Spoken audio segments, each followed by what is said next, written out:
mathematical texture. Okay.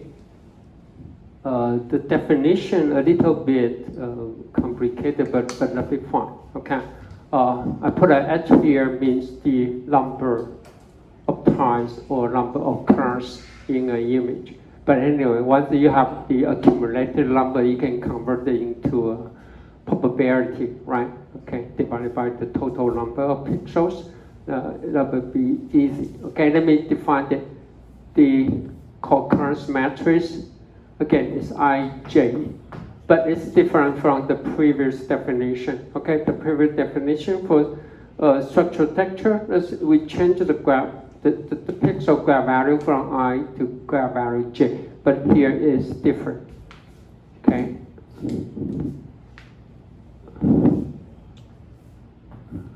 D and A. Okay. Again, it's a joint conditional probability based on the condition D and A. Okay, and the joint is from I to J, but I and J, the definition are different, quite different. Okay, so let's have a look. I means the graph value at the current pixel. Okay, the graph value, I is the graph value.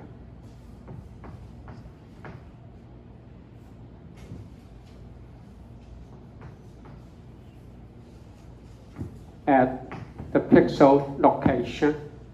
Okay, and J is defined differently. Okay, then J here is the number of neighbors. Okay, the number of neighbors. 好，这个 I 的定义呢，跟前面一样。好，在当你扫到每一个像素的时候，那它的灰阶。可是呢 ，J 指的是 number of neighbor x y 的 means the neighbor okay of x y. We find the neighbor of x y, the number of neighbor. Okay. Now, since we talk about the neighbor, then D define the neighbor. Okay. Issue code D could be the radius that define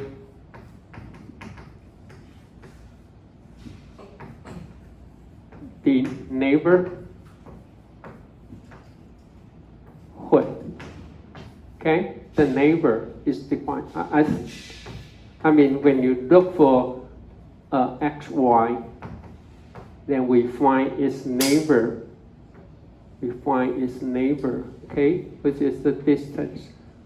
Or you can simply think of this is x, y, and its neighbor is defined by a square. Okay, that is much easier, right? In terms of programming, okay, code is much easier. But anyway, by definition, we use this to define its neighbor, and then from its neighbor, from the region here, we find how many neighbors that will fit the condition A. It means what? It means what? A is the graph level difference. The graph level difference. Okay? This is the graph value difference. Between what? Between f of x, y, which means I, and the graph value of its neighbor. Okay? Not the difference of graph value I and graph value j. No, j is the number of neighbor. That's defined by the radius d. And where each neighbor have the graph value difference less than A compared to the graph value at the current pixel location xy. 哇，听起来有点复杂啊。所以 I 呢是当下这个，你一样啊，以下要注点扫描啊，扫描了。But anyway, here's the code. Okay, anyway, let me let me write the code here. Okay. Now, for all x and y, for each pixel, now initially we set up R will be the accumulate, will be the number of neighbors that will fit the rule. Okay. So R is initially we put R equal to 0. Then for each pixel point x, y, then if xi, x plus I, y plus j, which is the neighbor, okay? Neighbor, okay? For I and j should be less than d, which means what? D squared should be less than d squared, okay? Or actually, I should put d squared here, could be better, okay? D means the radius, put the square, 平方了, 平方. If I and j, okay, is less than d, okay, then which means it's neighbor, okay, xi plus yj. And then the graph value, here is 8. Here is how we define 8. The graph value difference of xy and its neighbor, all its neighbor must be within the circle, okay, with radius of d.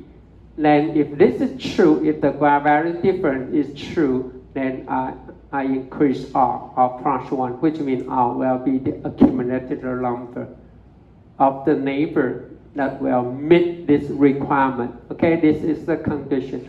也就是说，每个点跟它定义的邻居，它的邻居呢，就是由这个半径，它周围的半径来定义的。那我看它的邻居呢，跟它本身 x y 之间的灰阶差呢，是不是小于 a？ Now, back to this white word here. The number of neighbor compared to the white ceiling, the number of neighbor for the white wall should be very large, right? Right? Right? Because for each point, or its neighbor is also white, right? But for the white ceiling, its neighbor could be white or it could be black. So definitely the number of neighbors for the white wall will be significantly larger than the white ceiling. That's the idea, okay? Of course, the good thing about this concurrence method, you can design your own. This is just one of the possible, okay? Joint conditional probability. You can design your own probability function, but anyway. And then you can write the code here. If this is true, then we plus 1. Then we just scan every possible pixel value, then that's it. So what will be the matrix? Since we talked about the concurrence matrix, the matrix will be look like this. Then here will be our concurrence matrix.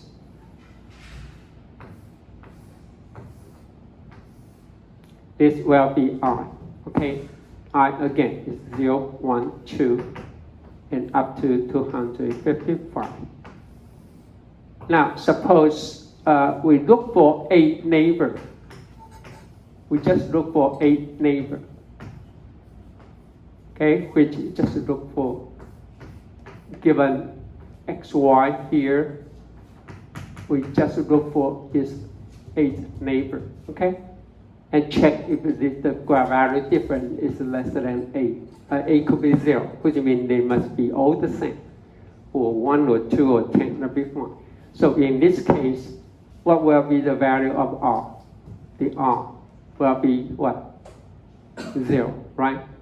No neighbor that will meet this requirement, right? We will meet this requirement here at all.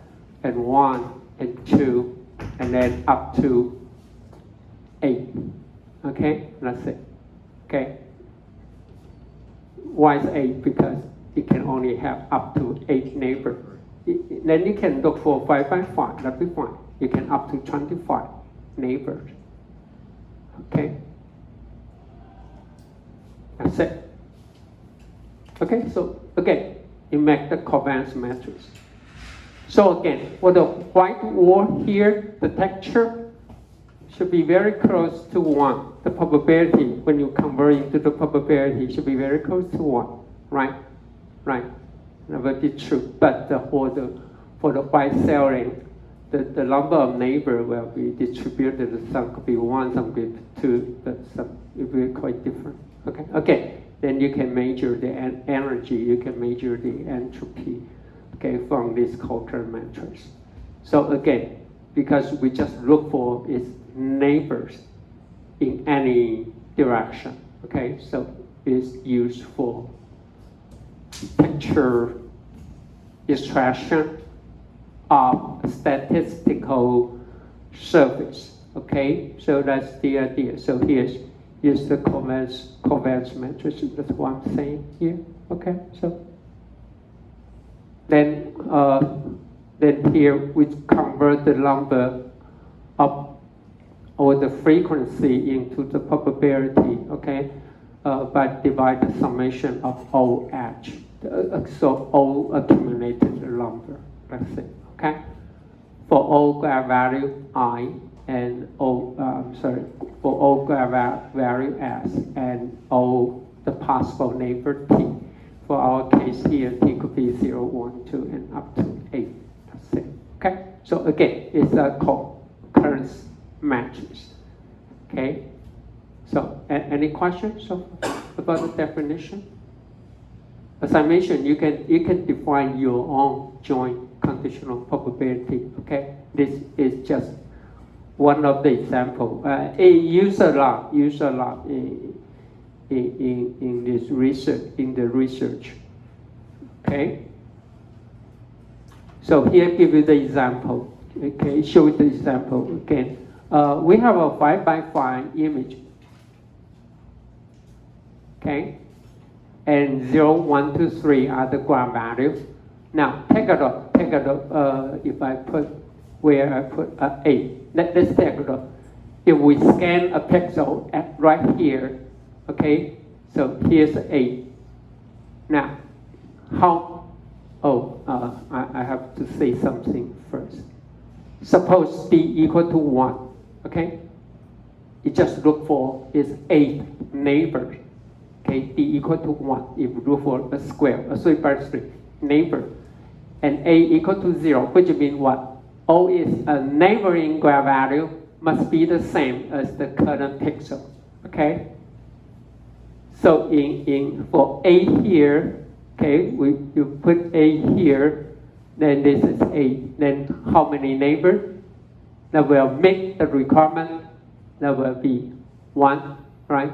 2, 3, 4, 5, right? All these neighbors are defined in the distance D equal to 1. And they have exactly the same graph value as the pixel that you look at. Okay, so then you can find all other combination here.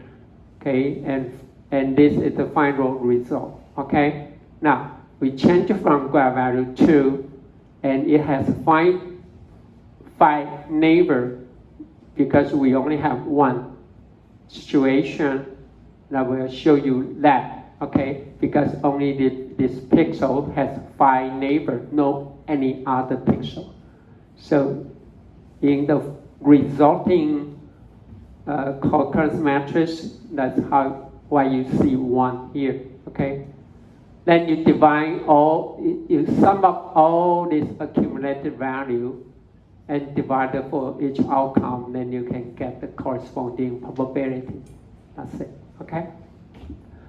Then you can check why graph value 2, it has 4 neighbors. Why we have 4 neighbors? Then you will encounter 4 times. Then you can take a look.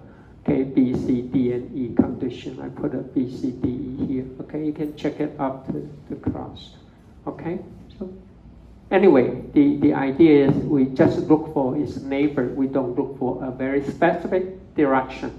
Okay, because we are talking about the statistical picture. We are not talking about the structural picture. So you need to look for all its neighbor, which is defined by the radius D. Here, okay? And then once you have this co-occurrence matrix, or once you have the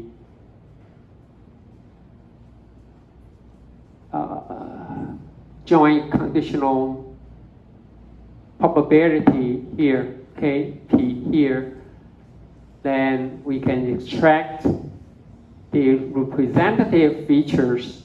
The very first one, if we want to emphasize the small number, what does it mean by small number? It means what? This texture must be very complicated, right? Its square value are quite different from its neighbor.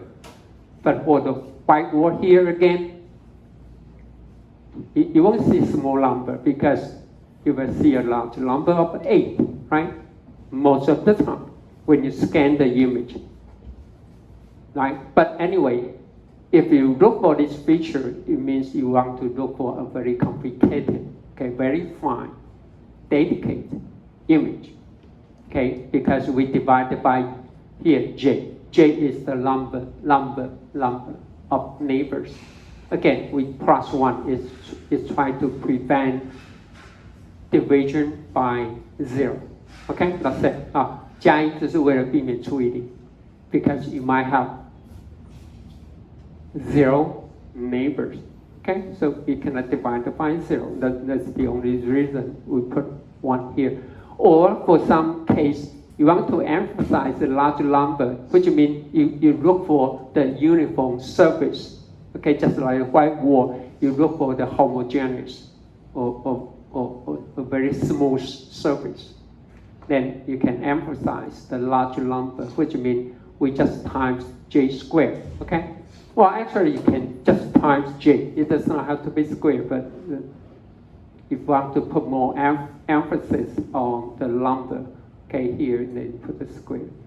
But again, if you select A, you don't need to select B because A and B are redundant, okay? If A is large, then B definitely will be very small and vice versa, okay? 你选了 A 就不要选 B， 你选了 B 呢就不要选 A， 这两个呢基本上是一体的两面。你不会说我用的 feature 越多，效果就会越好，不会，因为这两个字是同一件事。Okay, they mean the same thing here. Okay, the something that you don't know get from the previous conditional joint conditional probabilities, like here, C and D. C is the number you try to extract the non-uniformity about the number about the neighbor non-uniformity. Right here, okay, we have two summation, but for each neighbor J, for each possible neighbor J, you fix J, then you sum up all the graph value I. Then we take the square, which means you try to emphasize the non-uniformity of the neighboring number. Okay, try to do for non-uniformity because we take the square here. Okay, now, but if you want to try to emphasize the graph level non-uniformity, then we interchange I and J, which means what? We fix I for a given graph value I. You sum up all the possible value of J, which is the number of neighbors. Then we take the square. Okay, everyone follow me. That's how we define. If you want to try to emphasize the number of neighbor, okay, for the non-uniformity, then you go for this equation. If you try to emphasize the graph level non-uniformity, then you fix I. Okay, you fix I. Then you sum up every possible J. That's it. Okay. So this just give you the example. You can design your own. Okay, and they are very useful. And people or the researchers, they still use this approach. The traditional approach means they are good, as I just mentioned. Not because they are old, but because they are good. Okay, you want to go for the traditional approach. Okay, the other way around is based on the second moment or the energy. We simply take the square. Okay, take the square. As I mentioned here, for the white wall, the energy, okay, or the power will be very low. Now again, D and E, they are redundant. Okay, if the energy is large, entropy will be very small. Okay, that's it. They mean the same thing. Okay, which means you don't need to use D and E at the same time. Just pick up. You want to emphasize which number you want to emphasize. Okay, so either energy or entropy will be fine. Okay, but you don't need to use both. Okay, of course, then you can come up with such as mutual information or blah blah blah. You can design your own texture feature. Okay, so I just introduced two possible ways. Okay. First, you convert the spatial image, no matter it's structural image or statistical image, then you convert it into the joint conditional probability. The good thing about it, you can design your own joint conditional probability. You can design what should be the condition you are looking for, okay? And then what should be the joint you want to join. Okay, the previous structure teacher, the joint outcome will be from graph value to I to another graph value j. But for this application, we look for the what should be the graph value I and what are the number of its neighbor that will meet the requirement. Okay, the graph value difference A. Okay, so even for the color, you can change A to be some color, right? It does not have to be just graph value. It could be a color image. Okay. So that's just some of the examples. But anyway, now you know how to design your joint conditional probability for the structural texture and how to design your own co-occurrence matrix for the statistical texture. Okay, so that's about the traditional approach.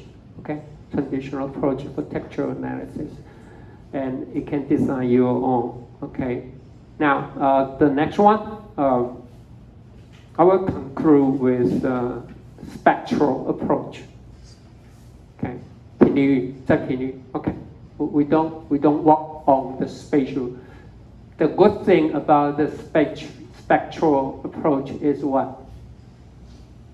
It's very insensitive to noise.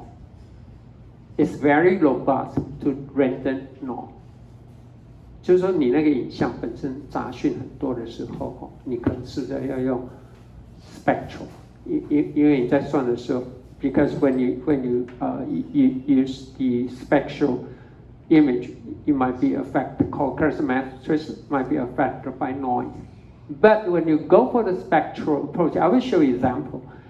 Basically, it's nothing to do with the noise at all, but at the expense of computation time, because you need to convert the original image into a spectral domain, which takes time. Okay, so that's the first approach.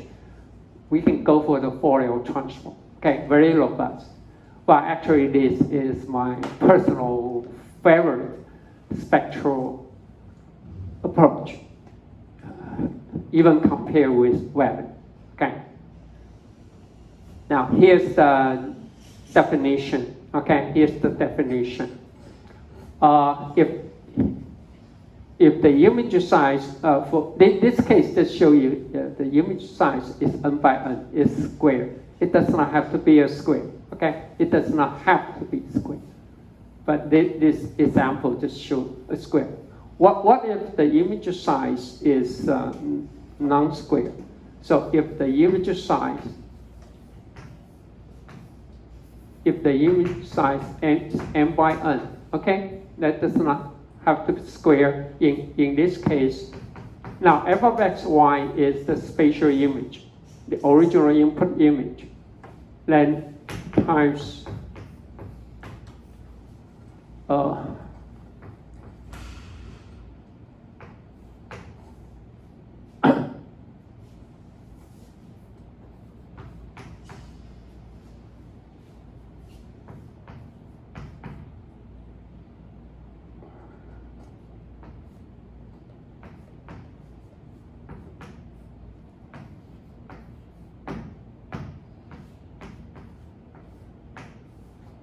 okay, if it's not a square image, then you divide by m, and y divided by n. Okay, that's it. Okay.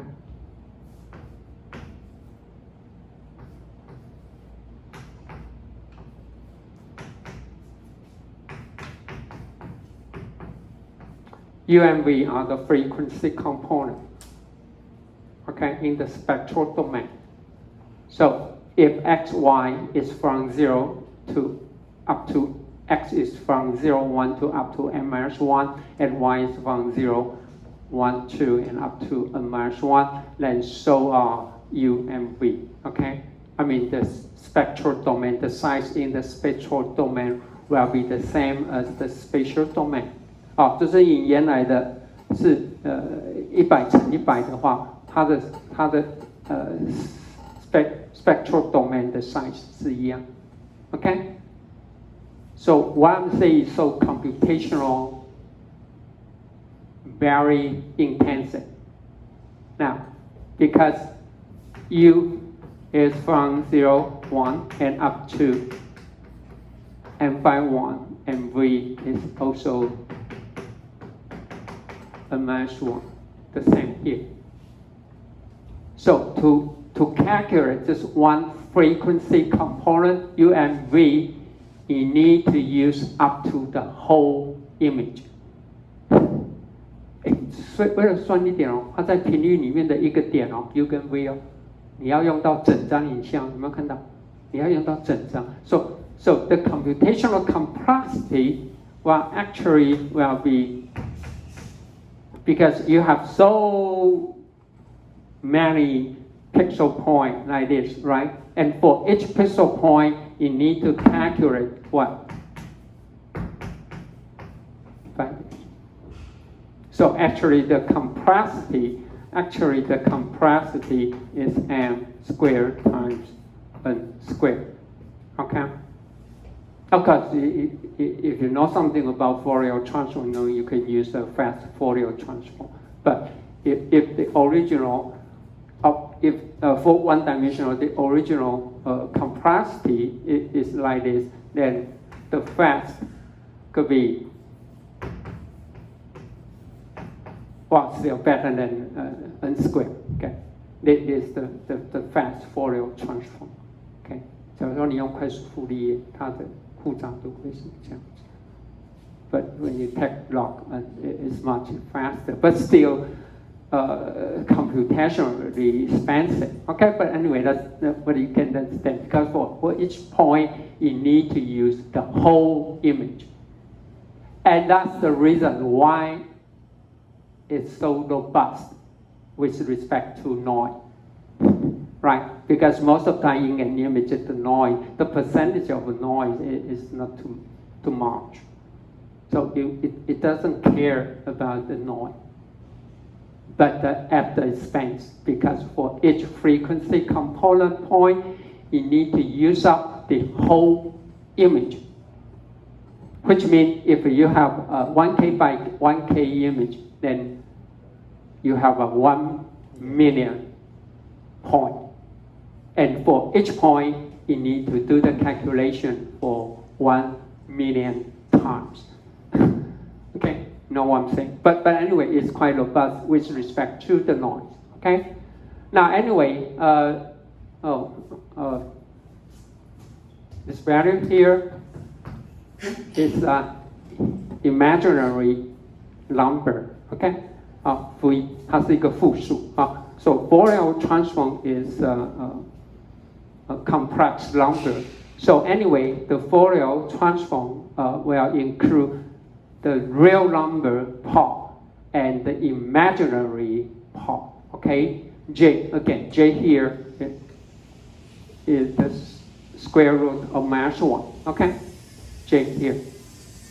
Now, based on something. Is your printer has something like this? I mean, the squeeze. Okay. Anyway, can be write down as cosine theta plus j times sine theta. Okay?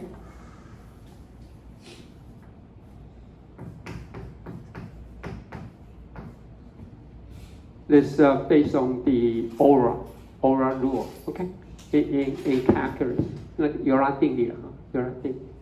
Okay? You can separate into the real part. Okay?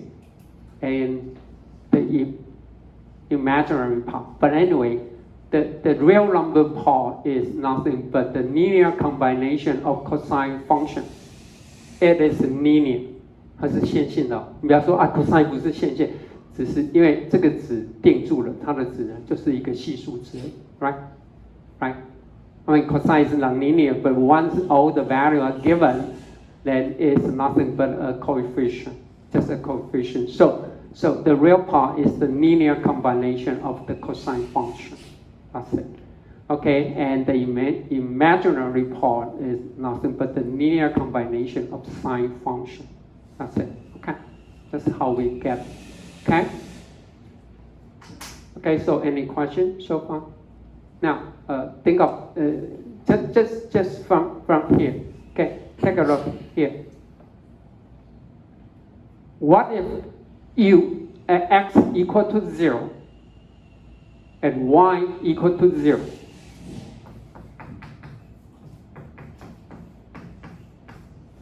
If we take the center, okay, as the origin, we have the image, what would happen? If x equal to 0, y equal to 0, then it will return what? 1, right? 1, 指数0嘛，0次方不是 1. So which means the frequency component at the origin in the spatial domain. The EE, the electrical engineering, love to call it DC term. They call it the DC term. Well, becomes what?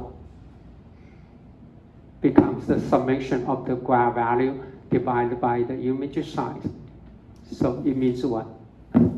At the DC term, the value is nothing but the mean of the original gray value image. Everyone follow me? And it will show the maximum magnitude in the Fourier spectrum. No any other frequency component will larger than this value. Keep that in mind. Okay? 啊，就是说你在这边看的话，假如说你把中心点 x、y 都当它的中心点哈，那电机啊比较用 DC term，因为 x 等于0 y 等于0，它就是指数的0次方就是1，你看出来它这边呢只算平均数。It has a lot of good properties. That's why we can extract very robust textual feature from the Fourier domain, especially when you have a quite noise image. But anyway, let's keep watching what would happen. Anyway, here, because for the Fourier, again, you can think of the Fourier as a vector, okay? As a vector, because we have a real number part, imaginary part is a vector. Whenever we talk about a vector, then it has a magnitude and also the direction. It's called phase angle, phase, okay? 它会有它的那个energy 的大小，它也会有它的相角 ，okay? Called phase angle because it is a vector. Okay, anyway, that's how we define it. Okay, the power spectrum is defined by r squared plus I squared. Sometimes we will take the square root, okay, but depends on it, but it doesn't matter. Basically, you understand the power spectrum. And here's the phase spectrum, okay? This is the imaginary part divided by the real number part. Okay, then we take arctangent. It's called the phase spectrum. Again, because the Fourier is a vector. Okay, so we can have the power spectrum and the phase spectrum. Okay. To extract the feature, first we try to normalize the power spectrum, okay? By summation, all the power spectrum, except for the DC term. As I just say, the DC term will have the maximum spectrum, power spectrum. So it's too large, which means most of the energy will concentrate around the center or around the DC term. So most of the time we will exclude that value. Otherwise, every value will be very close to 0. Okay, that's the reason why we exclude the DC term. Okay, we put all the summation of the power spectrum, okay, for every possible frequency component, but not including the DC term here. So that this value will be between 0 and 1. The value will be between 0 and 1， 它会介0跟1之间。好 ，OK， 然后不含重心的，因为所有的 energy，it might the center might take up to more than 90%, okay, of the power of the total power. So most of the time we will exclude it. Otherwise, you won't find any difference when you use it to extract the features. Okay. So let's take a look. This example. This is a real. Okay. This is not a man-made image. This is real. Let's take a look first for the structure picture. It's a shaped the machine surface. Okay. A shaped machine surface. 这个应该叫报销吧 ，OK， it's R means roughness, the roughness, okay. When you see the profile, okay, of the surface of the machine, the surface here, it will measure the, okay. This is the cutting tool, okay, the cutting tool. On the machine, the surface, the difference here so-called max, okay, the max. So this is a very fine machining surface. It's a very fine, okay, the 细加工. R max is only 6.3 μm. This is the real machine surface, okay. This is a very rough. Okay, rough shaped machine surface. Okay, the R max is up to 100 μm. Now take a look. The chord here. This is the corresponding for the power spectrum. Okay, the corresponding power spectrum. When I say power spectrum, I mean this one. Okay, the power spectrum here.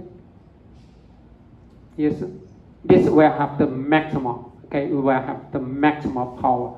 This is a 3D profile, okay, it's a 3D, we have maximum. And you will see two very bright, now listen up, okay. If the input is real lambda, the power spectrum will be symmetric with respect to the center. So both this point and this point, they are exactly the same. So, which means you need only to look for the left part or the right part. They are symmetric with respect to the center. Okay. Now, but for the very rough surface, you can see there's a lot of points, right? Almost it forms a line. So it tells you two things. For the Fourier transform, you tell you the distance from here to the center. The distance from here to the center, listen up, it represents the frequency. It's the frequency. So it means that the frequency, if you don't take a look at the original image, you know, the original image, it shows you very high frequency of the signal. For this one, the center and the major, we call the major peak, will be very small, which means the frequency is low. It's low frequency. Okay? What is the relationship between the frequency and wavelength? 频率跟波长有什么关系 ？If this is the frequency, if f is the frequency, if f is the frequency, then the wavelength should be right. Right. So it means what? The original image has a very high frequency, which means the wavelength is very small. So, and the wavelength here means what? The cutting tool width is a very fine, okay, cutting tool. But for this one, because the frequency is so small, so that the corresponding wavelength is very large. So it's a very rough surface. That's the advantage when you convert the original spatial image into a spectral image. It will tell you a lot of story here and won't be affected by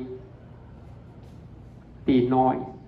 Now, the other thing here, can you see the distribution for the brighter point or the spectrum, the power spectrum? They distributed what? Horizontally. It means what?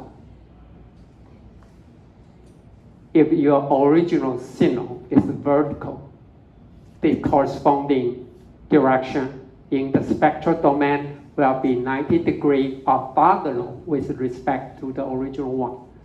So if you find a horizontal line here, then you know in the original spatial image, the texture got to be vertical. It got to be the same here. So it means what? If you rotate 45 degrees for this spatial image, then the corresponding power spectrum will be also rotated by 45 degrees, but orthogonal with respect to the original image. Okay? So it has some very good property for you to extract meaningful, okay, features. Okay, so this you can see some minor noise, but it won't affect our identification, right? For the frequency, for example, for the frequency or for the direction, right? It's quite simple. It will stand up. Won't be affected by the local noise. That's because what? For each frequency component, we use the whole image for the calculation. So as long as the noise is just take a very small percentage, then it's the best way to go. Except it takes the computation time for the conversion. That's the only disadvantage or cost you need to watch out. Okay. And take a look the same. Okay. This machine surface with the roughness 25 mm. Again, the one on the right is the same, but we rotate some degree. Now, just take a look. What are the corresponding power spectrum? Okay. For this one, the power spectrum must be horizontal. Okay, it got to be like this. But you rotate it by, for example, by 30 degrees theta, the corresponding distribution of the power spectrum is also rotated exactly the same degree, so that the direction will be orthogonal with respect to the original direction. Okay? No exception. Okay? This is not by chance. It got to be like this. It can be proved mathematically. Okay? Okay? So, and the corresponding power spectrum. So you can compare the 25 μm with respect to theta. This is for 100 μm here, theta.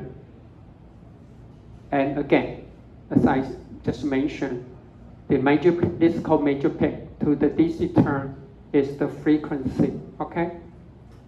And then you will know here, okay? The cutting tour width is more than this 100 μm,